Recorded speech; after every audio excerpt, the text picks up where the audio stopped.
Hi, I'm Chris Shoemaker. I'm the CTO at MojoTech.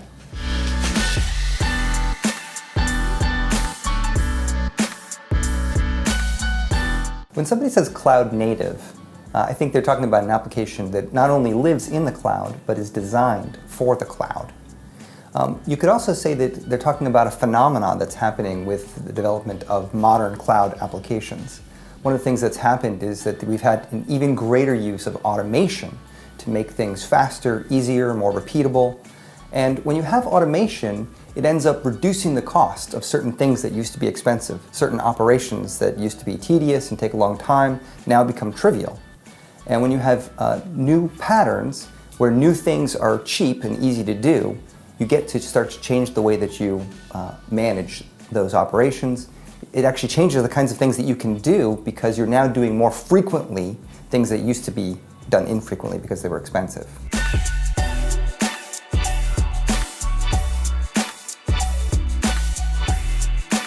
So containerization is talking about packaging up units of work in ways that can be easily deployed, can be independent from other deployed applications.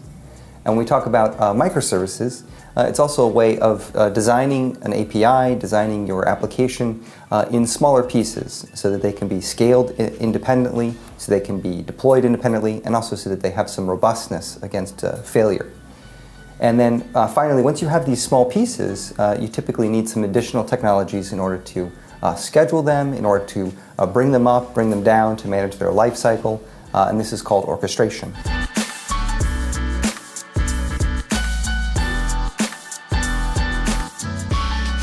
So it's true that just having someone else responsible for the infrastructure where your application is running has some advantages.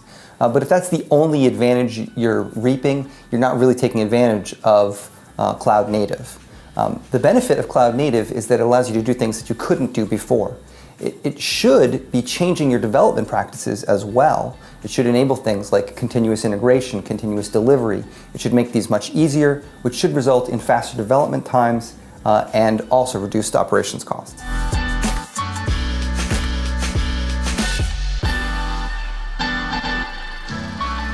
Well, first of all, I think that it's important to say that there is software engineering and software architecture in designing infrastructure.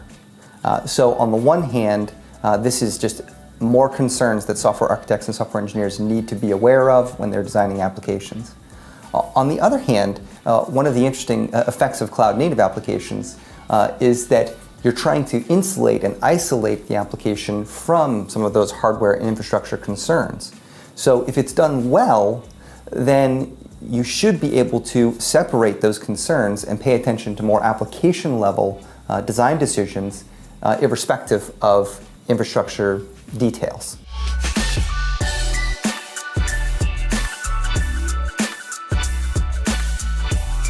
Well, for example, in a traditional legacy cloud application, you have a certain deployment practice and review and code review and quality assurance. And those things are typically kind of linear because they're also expensive. But in cloud native designed application, these things are much easier. So you can do things that you wouldn't do before. Like you could provision new hardware for every change. You could get a dedicated application for provisioned newly for each change that you could then review independently. It allows you to parallelize things that were before serialized.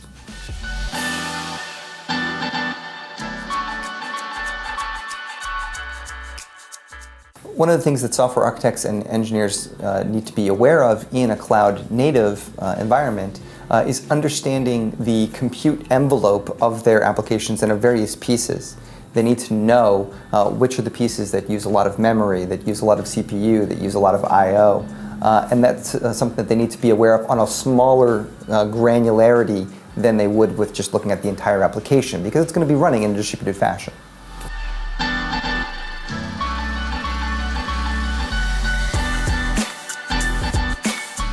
Software architects and engineers who are designing cloud-native applications obviously need to know about the facilities of cloud-native platforms and infrastructure. However, they also need to understand their team and understand the way that various practices in building cloud-native applications will affect their team, because not all teams are going to adapt to all aspects of cloud-native applications in the same way. So they need to also consider the human element. And then finally, a software architect is typically picking from a list of patterns. They have seen various things work in the past, and they're selecting from those patterns when they design new applications. And cloud-native architectures introduce new patterns, so it's kind of like getting new recipes into your cookbook. And they need to be familiar with those recipes, but also they need to know what the relative costs of those recipes are, those patterns, because that's what influences the selection of those things. They need to kind of keep up to date and know that certain things that used to be expensive in the past are no longer expensive, and so now they become more suitable options for new designs.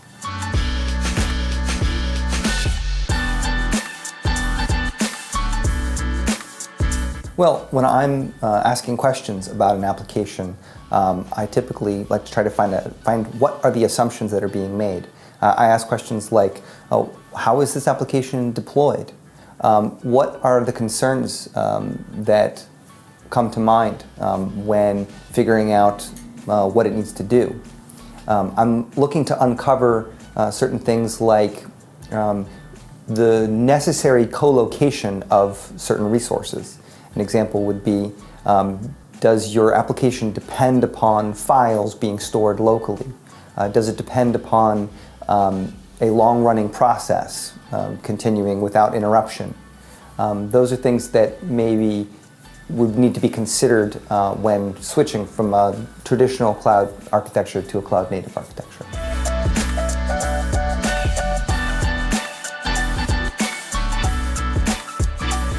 So a 12-factor app, 12-factor is a set of principles that apply to the design of hosted applications.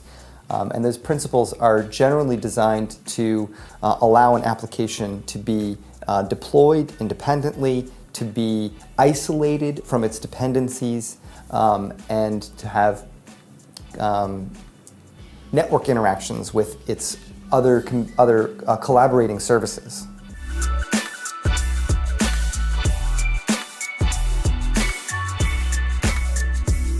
Well, the best way to get started building a cloud-native application is just to do it. It's always to start small. Of course, you have to start somewhere. The good news is that the tools are quite accessible. All of this stuff is online, and you can research it, get it. There's a lot of starter packs that can get you started and get an application up pretty short order. One thing, though, is that a lot of programmers and developers are used to building sort of a trivial hello world app. In order to really see the benefit of a cloud-native application, you want to build something that's slightly less trivial than just a hello world application. So I would encourage folks to consider how would you build an application that does a little bit more, like say receive uploads of images or sends off emails. That way you'll get to see how a cloud-native application deals with things like external dependencies and networked interactions with other collaborating services.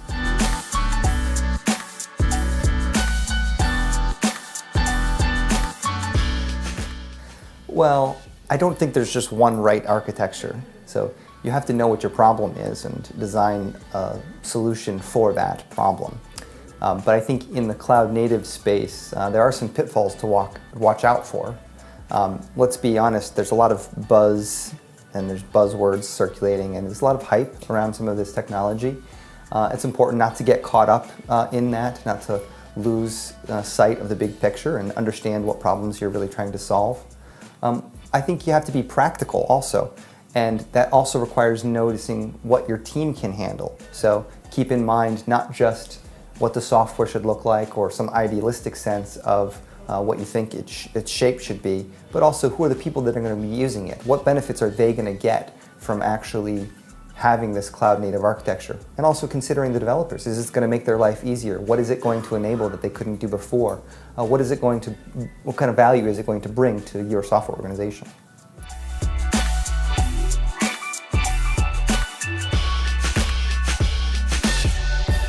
No, all cloud providers are not the same. But what's interesting about that is that they've agreed to be similar in many important ways. And this is because people don't want to get locked into one particular cloud provider. So they've formed consortiums and stuff and formed APIs and agreed to conform to those APIs so that as a designer, as an architect, you can conform to those APIs, you can code against and design against those APIs and have some level of assurance that if you needed to, you could portably bring your application and host it in a different cloud provider. But what I find really interesting is that these providers, of course, are competing with each other. So they're trying to differentiate their services from one another, and they're doing so by offering more and above, right, over and above what the common things are. So that puts designers in a sort of interesting situation where they're making a trade-off. How comfortable are they coupling themselves to a particular cloud provider implementation? If they're very uncomfortable with that, they may sort of choose to have a lowest common denominator approach and maintain a lot of flexibility in portability. But for efficiency, if they're more comfortable with coupling to one particular cloud provider, they can use some of the more advanced features and get more utility out of that at the expense of portability.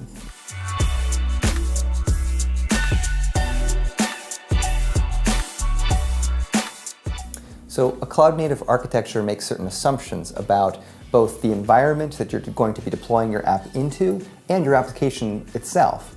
If those assumptions don't hold true, then a cloud-native architecture might not be the appropriate one. For example, it makes assumptions that your resources don't have to be co-located. If for some reason your resources do have to be co-located, that may be a sign that cloud-native architecture isn't the right one for your particular application. There are, for example, scientific applications that doesn't hold true for. I think the cloud-native architecture tends to be more suitable for your typical enterprise, business-level, modern web applications. There are always going to be more esoteric, more unusual, more specialized, more niche applications for which different architectures are more appropriate.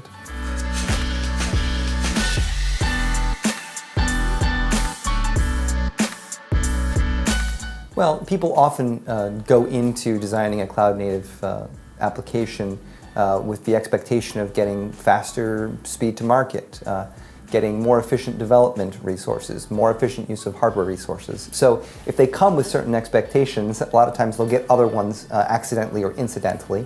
I think some of the ones that I've seen are that it enables a greater innovation. So, for example, if you have designed your system to be composed of isolated parts that you can replace independently, that you can reason about independently, you actually give people the option to take some risks with various pieces. For example, if you're using a microservices architecture, those are independent services. There's nothing that says that they all have to be in the same language. So, for example, you may be very comfortable with one language and you may implement most of your microservices in one language. But if you have a progressive development team that wants to leverage new technologies quickly, they may be able to take one of those microservices and re-implement it in a new language. Or if they have a new one coming along, they can leverage a new service or a new architectural pattern for a particular service. And because you've used a microservices architecture, because you're using a cloud-native application, this becomes less risky because it's not coupled to the rest of your system.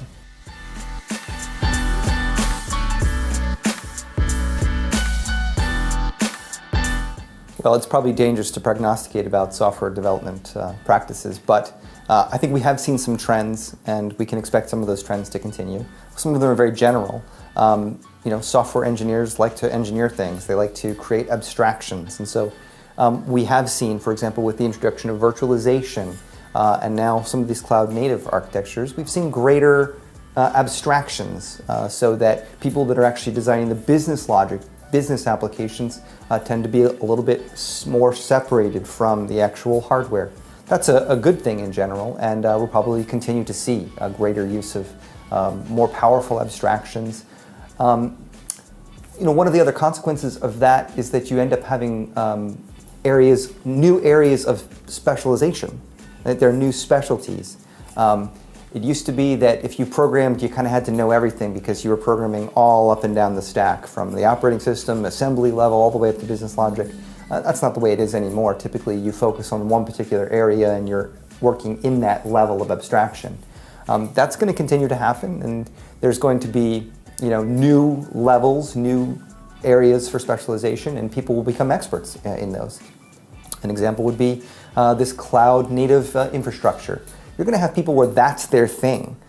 They're cloud-native architects, and they're really working on the infrastructure piece, not on the application logic piece. And right now, perhaps people need to know a little bit about both in order to design applications, because those abstractions are not as powerful as they will once become. But once we get there, those concerns will become a little bit more segregated.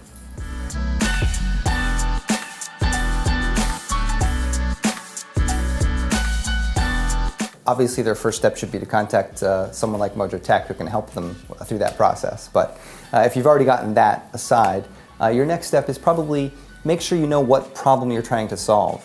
Nobody should be doing cloud native just for the sake of saying they're doing cloud native. They need to know, are you solving particular development bottlenecks? Are you solving particular business problems? Are you solving particular deployment problems? So understand what it is you're trying to do and make sure that you're actually designing an application that fits that purpose.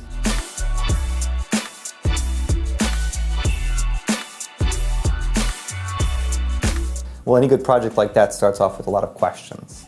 And you need to get specific answers. So a lot of companies talk about needing to scale.